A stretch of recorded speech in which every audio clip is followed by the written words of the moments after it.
that I want to discuss about this right here is Ihsan. So Ihsan is the highest levels of three levels of Islam. We all know what Islam means. Islam means submission. But let me be clear, my dear brothers, sisters, esteemed professors, and learned individuals on this call, that submission can be something that we do without clear understanding or because we feel compelled or forced to do it. So Islam, the submission is just the beginning of pursuit of excellence. The next level is having faith, which is Iman, and pursuing excellence. We have to have faith in what we're doing, to believe that what we're doing is for a reason and has a positive outcome. And the last level, which is what you see here, Ihsan, is spiritual excellence. So there's another hadith that talks about what a Muslim does, he seeks to perfect. We should be striving towards perfection. Earlier, before we started this, there was a brother talking about a business that he have. He should be seeking to make his business the best business that he's ever done. When I was there, Dr. Saheed took me to a brother's factory that made leather coats, which, by the way, I still have that coat that I got while I was at his factory. He was seeking to make it well. He's making coats in Pakistan for an Italian distributor. Whatever it is that we do, we should seek to do it best. So this is the Islamic worldview, that our life as Khalifa, that we are entrusted amana, and that we should seek ihsan to pursue things.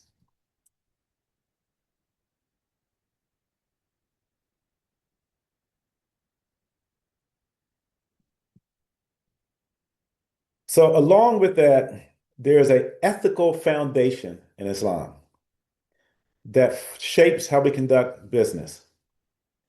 So you heard me earlier mention a story about the Prophet Muhammad, sallallahu alaihi wasallam. So you know that he was referred to as Siddiq, the honest and transparent. The Arabic word Siddiq actually has a very deeper meaning than just honesty and transparency. The word itself has to do with the fact that your words and your reality are one. Now, a lot of young people in the US, I'm not sure whether where you are is used the same way, they talk about authenticity.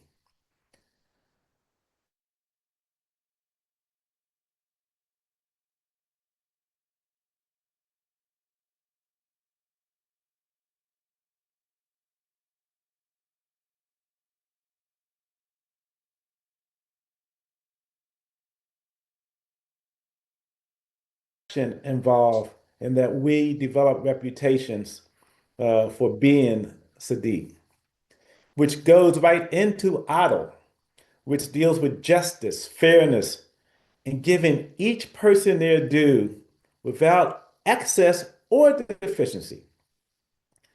Now, let's be clear about that Adl, without excess or deficiency, because that ties into the third construct that serves the ethical foundation, which is prohibition of exploitation, which is why there's no riba or no garar. And so we've often heard this term riba, and there is a famous ayah in the Quran where Allah subhanahu wa ta'ala says that he goes to war with those who are engaged in riba. But we often fail to understand exactly what that means in the context of business. So the first type of riba I want to address is riba al-fadl, which is an excess exchange for the same type of goods. And there's a hadith that talks about this in terms of gold, wheat, silver exchanges are unequal amount. It has to do with taking advantage of someone that doesn't know. You go in and you see this Tiffany lamp that you know is of great value, but the you say, well, the person doesn't know that it's a Tiffany lamp, and so I'm just going to give them $5. For those of you who don't know, Tiffany lamps sell for the hundreds of thousands of dollars, true Tiffany lamps.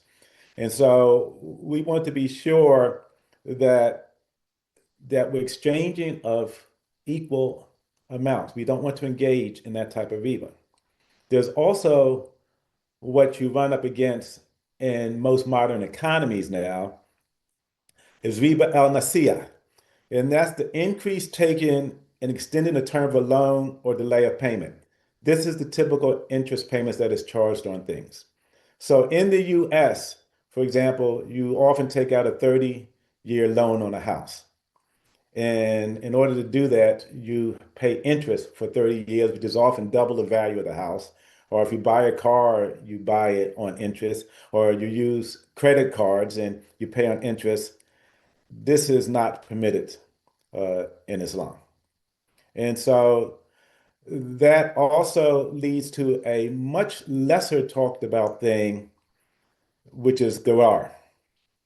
The word refers to risk or unknown outcome, something that cannot be delivered or cannot be owned. So in the modern exchange markets, there are people who are engaging in options tradings and stock options, but the thing doesn't exist. So how can they engage in trading of it? This is not because in Islam we're allowed to engage in commerce and trade, but it has to be a halal form of commerce and trade. It has to be something that we own. You can't guarantee the outcome of something that you cannot own or control. And so this, by its very definition, leads to confusion and exploitation. And so, going back to the first principle, foundational principles, honesty and transparency, and fair dealing and justice, we can't engage in garar. We can't engage in unnecessary risk. There are all sorts of forms of how you can engage in risk taking, but all parties have to be equally engaged. And maybe another time we'll talk about the economic foundation of what those transactions look like. But this is a foundational thought about this. So then when we think about establishing a business in Islam, the business is established for a social good first. So where I grew up in Philadelphia, Pennsylvania, at the time that I fully embraced Islam, there was not much of a Muslim community there. And we were trying to do the right thing. We were trying to eat halal and dress modestly and doing other things. And you have to remember, this is during the early 70s, that what we realized is that we needed a butcher. Now, think about this for a second. So, we sent somebody to butchering school to learn how to butcher, to learn how to do it properly. Then we sponsored them setting up a butcher shop. Now, let's be clear. You do not have to be Muslim to eat halal meat. But if you are Muslim, you have to try your best to eat halal. And so the person we set up in business prospered as well as fulfilled a spiritual good. And subhanAllah, this is why I love Islam. Because people look at me as like, well, you're American and everything. What is it about Islam? Because it makes sense to me. Because the business benefited society, it benefited the individual. And here's the thing for me is that the entire time that you are engaging in benefits, engaging in business that benefits society, you are in worship. You're praying. Anytime that you're doing what is right, that is worship in Islam. And so the value that is created is beyond the profit. It is more than just making money, because what's that dua? "Wabnatinya fi dunya hasanata fil hasanata agbinar." That it is nothing wrong with wanting the best in this lifetime and in the next. But we can never forget about the next. Because some of us engage in transactions, astaghfirullah, and I'm not being critical of anybody, but I just finished reading this news story and I'll just introduce this as a way, and you can go check this out yourself. So I just finished reading a news story that Saudi Arabia is going to begin to sell alcohol to wealthy individuals who are working in the country who are non-Muslim. And I suspect it'll be a very profitable venture, not just for the alcohol seller, but for those non-Muslims who Muslims will pay to go buy them alcohol. It'll become very profitable. But the reality of it is, what does it do to society? What's the implication when you're supposed to be the custodian of Islam? You're supposed to be the example of Islam, and this is what you're doing in your society. And I'm not even going to talk about what it says about the seven sins involved in alcohol, because it's not just the drinking of the alcohol, it's the selling and carry. There's all these things that have to do with this. And so it's beyond profit that we establish businesses. We're not doing business just to make money. It should benefit our community and our community's well-being. That we should be doing things that help us build better communities. And I'll talk a bit more about that in another slide coming up, because just because it can be done does not mean that it should be done.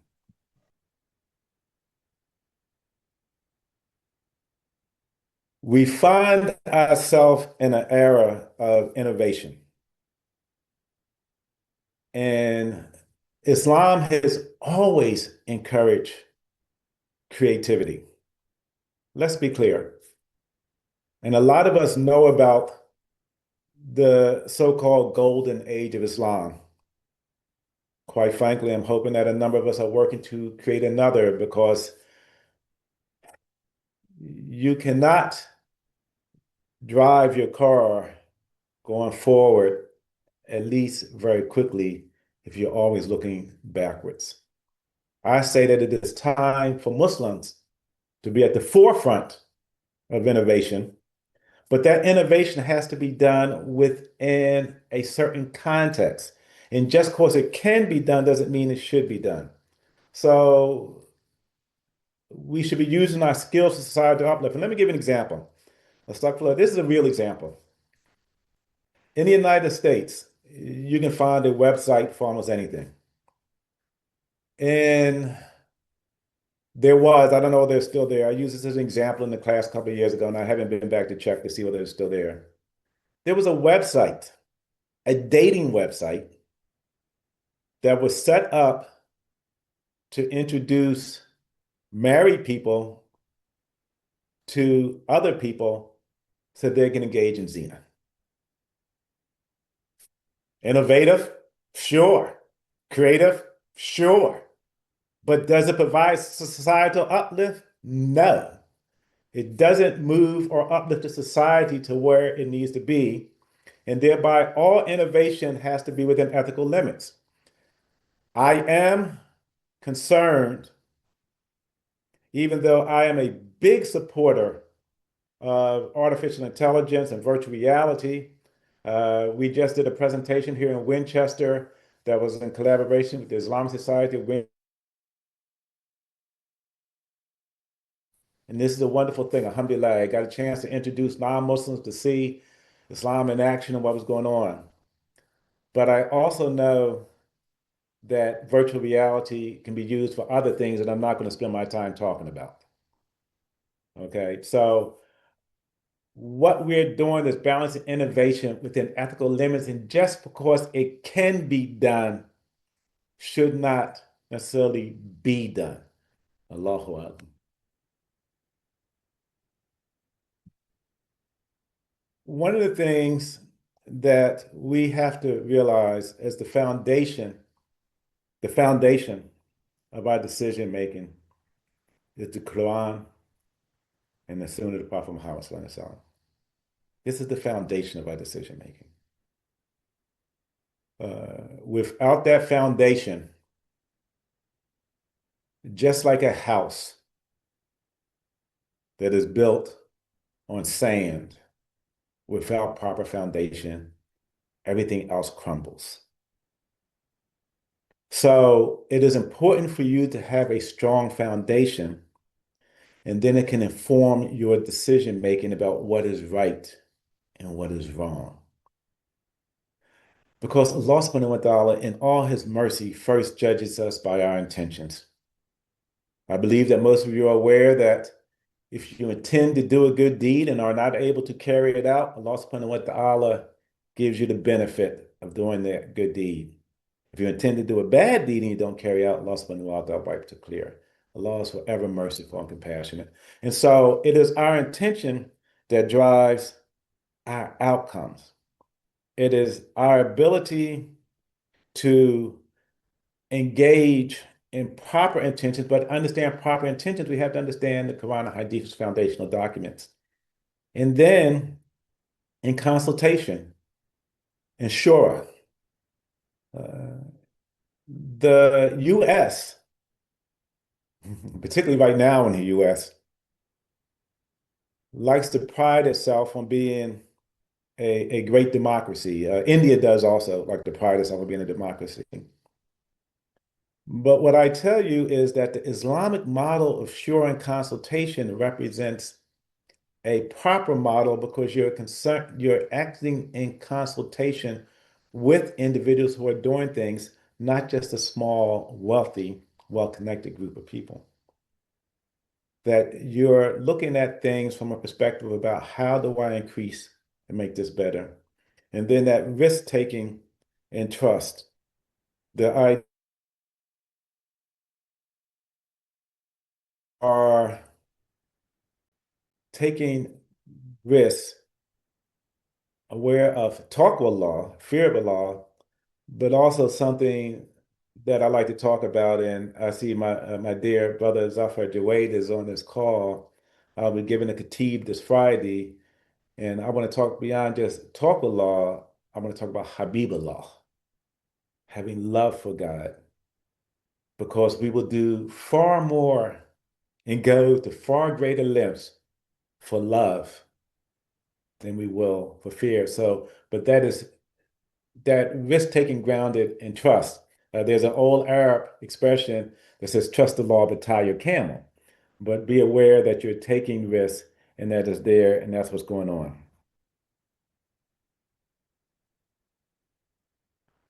I want to use as a case study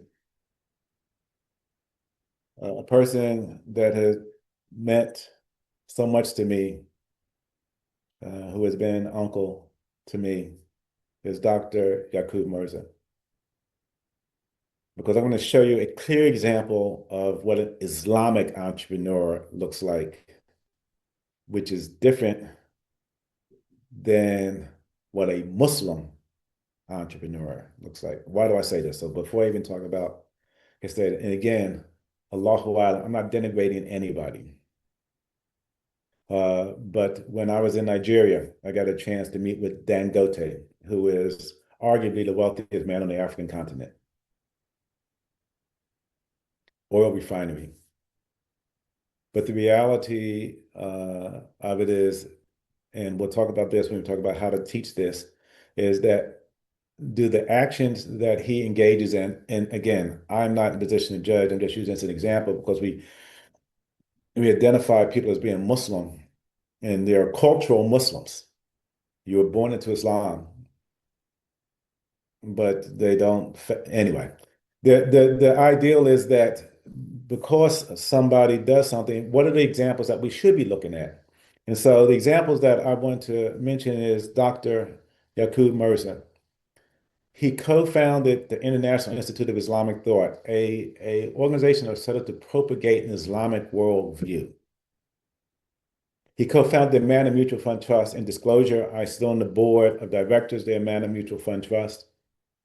It was set up to establish an investment vehicle for Muslims to invest in a Sharia compliant way. At this time, we are the largest Sharia compliant mutual fund trust in the world. We manage about 8 billion US dollars in assets. He founded the Sterling Management Group, which is an investment group that did wills in the States and made sure that Muslims had proper advice and perspective on how to do their estate planning. founded SAR Foundation and the Safa Trust, which began to acquire business, including Marjack Holdings, which is a chicken processing plant. And that chicken processing plant, he made sure they killed in a halal way. He sold it. The chickens are sold to companies that don't have majority Muslim customers. But for the Muslims who come in, they get halal chicken. MashaAllah. And so this is what we're talking about. Our businesses, even though we're doing it to serve our community, we're benefiting humanity by introducing them to things that are right. And then he was recently recognized a trendsetting torchbearer by Western Conference of Muslim World Congress of Muslim Philanthropists. That's what WCMP is. And again, I mentioned this because when you think about establishing a business, you have to think about what area you're in. Look, I get it. When I was there with Dr. Qureshi, we were walking around and we met everybody in Pakistan who seems to have an engineering degree. And there's nothing wrong with being an engineer. Nothing wrong with being an engineer. But our community needs a lot of things. And if we're an engineer, then how is that engineering helping us? And I'm going to say to him I'm going to say to you what I said to him. And the law knows best. I mean, no offense, but it's just how I look at things. If we have all these engineers, why are the lights going on and off? Oh, yeah. So the reality of it is that if we're doing it with perfected, then why did we get the degree in the first place? And I know a lot of us are getting degrees and stuff because our parents want us to get these degrees because that has status and prestige. But what I'm saying to you, the best prestige is with Allah subhanahu wa ta'ala. So you're doing things that the community needs in order to help the community. Mm. And so whether it's producing modest clothing for men and women, because we forget that men are supposed to dress modestly too. We talk about our women dressing modestly, our men are supposed to dress modestly too. What are you doing to establish these type of business? What are you doing to provide the essentials of our community? And I guess this is very prevalent for me because I live in a non-Muslim society. And so it's very clear to me what our community needs. You may see a lot of things already being done to serve the needs of the community where you are. But if you don't see it being done, then you might want to think about pursuing a career and launching a venture or having your students launch a venture in that area. Um, I'm going to try very hard not to get too emotional with this slide because my dear brother, Dr. Yakub Mirza, passed this past Wednesday. Inna lillahi wa inna ilaihi raji'un. And I had put this in before I knew that he was going to pass. And so I'm just going to believe that the Lord guides me because I sent Dr. Kavachi a preview of my slides. I already mentioned I was going to use this as a case study. But if you don't know this man, Mm. never heard of this man, he still has family in Pakistan. Okay. His wife is from Pakistan. He got his degrees, his doctorate degree in physics in Pakistan, and then came to the Oh, US and has done some incredible things. I asked you that in your du'as and your sajda, that you ask Allah to expand his grave and provide him light, inshallah. Ameen. Ameen. MashaAllah. Just give me a second to regroup. I'm sorry. Oh, MashaAllah. Um, okay, so when we're talking about Mm. faith-based entrepreneurship, I would ask you to start from values, not venture ideals. What values are you looking to promote? I mean, we often talk about, because I teach a course. As a matter of fact, I teach a course at the university here called New Venture Creations. And I get it. But here's where I start. I start with why. Why do you want to do this thing? Now, some people start with identifying problems. I start with why do you want to do this? Because it'll tap into what will help you help the students understand what it takes to push through to be successful. Because it takes a lot of work to be successful. It's quite frankly a lot easier to work for someone than to launch your own enterprise. Hmm. Because the person you're working for, they have to make payroll, they have to supervise it, they have to work with it. It's easy to go to work and go home, you know. But what are the values?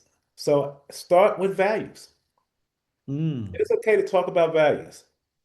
I get around this because in the U.S., as you know, that the U.S. is in theory, a pluralistic society. So I can't say that this is Islamic values, but what I can ask students is to explore what are their values. Oh, very good. What are your values? And then do ventures created on that. And then use stories and lived experiences, just like I just did with you and talking about Dr. Mirza. What's the story and lived experiences? What caused you to do this? I mean, I was influenced by another gentleman, Dr. Muhammad Yunus. I was managing partner of a venture capital company. It influenced me to set up a fund on a US scale of microfinance to help fund entrepreneurs to launch their businesses here. Use stories and lived experiences to teach this.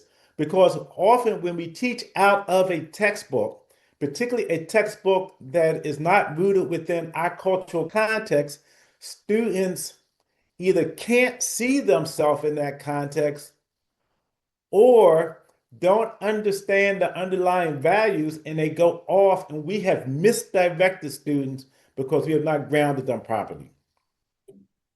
And then integrate reflection activities. Make sure that they are integrated into what you're doing. A chance to think about the things that they're involved in.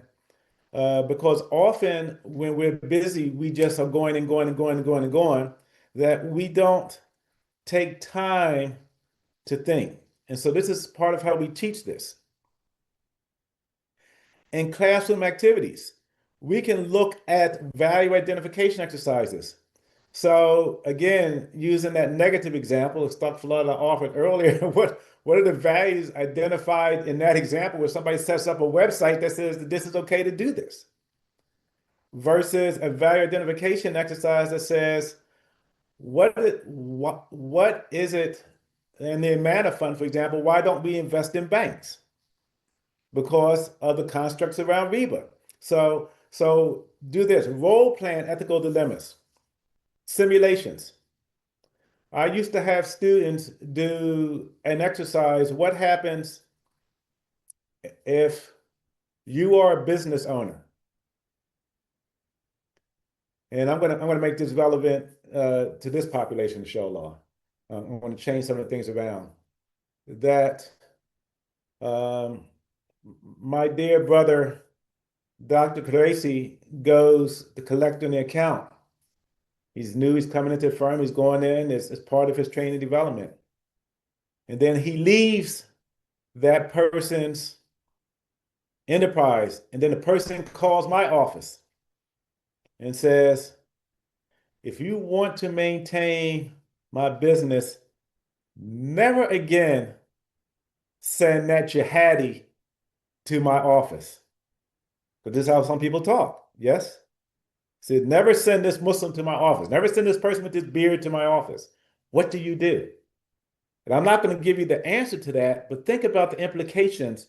And so I get students to go through that process and say, what's the implications for your organization?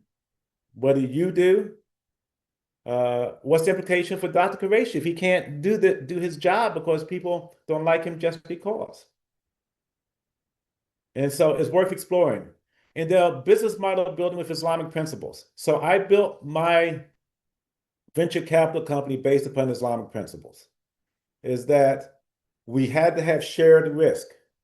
MashaAllah. that we have to be both have something at stake. That if you become successful, I become successful. If you lose, I lose. This is often not the model that is used in the so-called West. Because if you get money from a bank, they want their money regardless of whether you're successful or not. It is a form of contractual relationship in Islam that allows you to do this. So have them build models based upon the principles and understand it, what's going on. This encourage critical thinking. That people have to think through what it is that they're doing. This has to do with the reflection piece. How do you analyze information? But in order to think critically, the first part of that is critic, which means that you have to know what you're talking about. You have to have a basis in order to engage in a critique. Mm. And so without the foundation, remember I talked about those foundations. You have to have a foundation in order to say, okay, what does this represent? Here's a challenge, often within the context of us as educators. How do you have open, respectful dialogue? Oh. So there are 5 prominent schools of Islamic thought. Okay. What happens when somebody offers a perspective that is inconsistent with your particular school of thought? What happens when somebody who's following the Hanafi school of thought shows up and you're discussing this with somebody from the Maliki school of thought? How do you handle that? Hanfi and Maliki. Yes, in our language. Yes. Okay.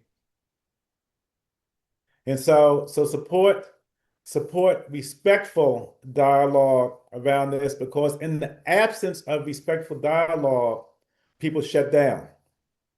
Oh. And your job, from my perspective, is to elevate their thinking. I have learned so much from people who I vehemently disagree with. I don't agree with them at all. But I would tell you, one of the best things I ever learned in my doctoral program, and the best thing I ever learned in my doctoral program, is that how to argue against something is to fully understand the thing from the perspective of those who support it. And it has made me, Allah knows best, a better person and a more accepting person, because we are told in the Quran, and you're going to hear me keep on going back to this, because this is the foundation of my thinking. The Quran says, argue in ways which are best. This is in the Quran. And so you don't just call somebody, oh, you stupid, go away. That's not how Islam does it. You have to understand and be able to deconstruct the argument, and then link concepts to modern business practices. And so you can't tell students who are trying to be good Muslims to go get a loan from a bank, to do a business plan which has to go to a bank. That's not going to work. But how do these concepts apply though? Because there are some concepts, because Allah subhanahu wa ta'ala teaches us that, and this is a hadith that says that all wisdom is a benefit to the believer. It doesn't say all Islamic wisdom is a benefit to the believer. It says all wisdom is a benefit to the believer, because all wisdom, hikmah, truly comes from Allah subhanahu wa ta'ala. And so if we realize that, if we see something that can be applied within the context of what we're doing, and it comes from a legitimate source, like for instance, there's a construct in the US called a B corporation, which is a corporation that is set up to benefit society. This is a good idea. I don't know whether they have B corporations anyplace else, but it is separate from an S. These are corporate structures in the US, but they're set up to benefit society. And I use these when I'm talking and interacting with people as a basis. Think about using modular sessions, about how you break things out and develop them and blend theory with practice. Let me be clear. A theory is only an explanation of how things work. This is what the word theory really means. Theoretical doesn't mean that it's not real or whatever. It is an explanation of the thing, and then practice. You're allowing people to put things in action, And just like my dear brother, Dr. Qureshi is doing, incorporate guest speakers or case studies. Look at things to get people thinking, not just questions and answers, not just bold things, but to incorporate guest speakers or case studies, to incorporate that into your lessons because it'll provide a different perspective or an outside perspective to allow your students to build on. And if you can, connect with your community in order to have people come in. Reflection journals, have people write down what they think, have them process their thinking. And then ethics focused business pitches. How do you assess the ethical nature of what it is that you're doing? Is it appropriate? And then peer collaboration evaluations. This is the thing that is most shocking to my fellow faculty members here, is that when I form groups, I allow students to remove a member of the group for unethical behavior. It's called social loafing. Oh, okay. That if all they want to do is take a benefit of your work and not participate, you have to assess that. And then how would that show up in business? And how is that consistent with our belief? Because I've already explained to you the entire time that you're in worship, entire time that you are conducting business in a proper manner, you're in worship. Why would I want to include somebody who refuses to engage in even the minimal of worship? So allow peers to engage in collaboration and evaluation. Ultimately, you're the instructor, but allow them to help develop because it helps develop the muscle to do and confront that. There are plenty of texts on Islamic economics and Islamic business. Uh, Dr. Qureshi was nice enough to share a paper that I wrote. There are articles, there are texts, there are many more since then. I see them come up now that you can look at. Dr. Qureshi has developed a model around entrepreneurship. There are a lot of things that you can use as resources. And there are also global entrepreneurship resources. There's a global entrepreneurship week. You can take a look at that. And then community organization and mentors. How do we bring people into community? Because it is a proper form of doing dawah. And sometimes we even need to do dawah to our own community so that they can understand how these things fit within what we're doing. And then proper mentoring to develop. I was fortunate enough to have Dr. Merz as one of my mentors, and he showed me a different way, a way of being that expanded my knowledge and of behavior and what was proper, particularly around Islamic finance. I owe him so much for fully bringing me into that world. Yeah.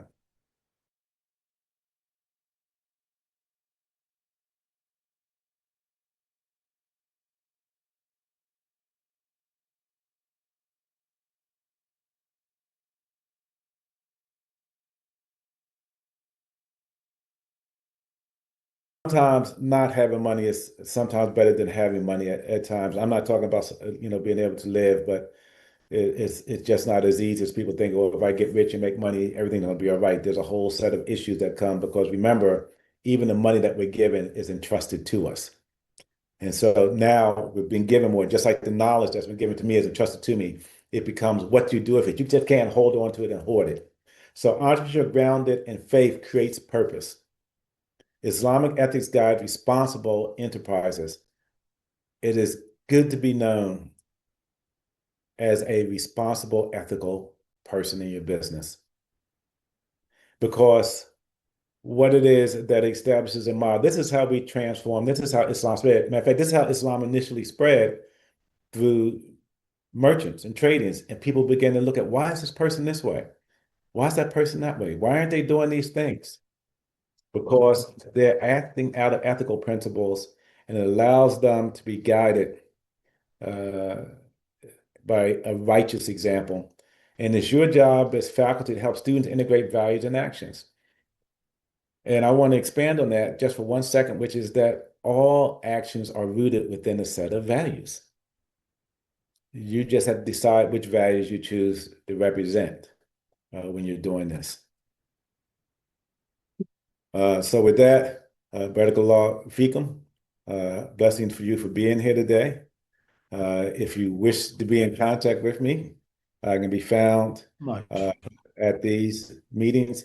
If you contact me on WhatsApp, please specify that you were in this session because unfortunately, everybody is not always happy with the message that I hear. Unfortunately, everybody is not honest and integrity, and people contact me for all sorts of things that I don't respond to. So just let me, but if you tell me that you heard this, and I'll respond back to you. The same thing for email or connect on LinkedIn. You cannot directly connect with me on LinkedIn. You can follow me, and I can see that you followed me, and then I can come back and see who you are.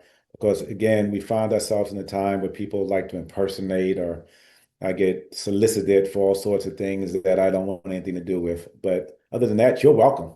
If you're here on this call,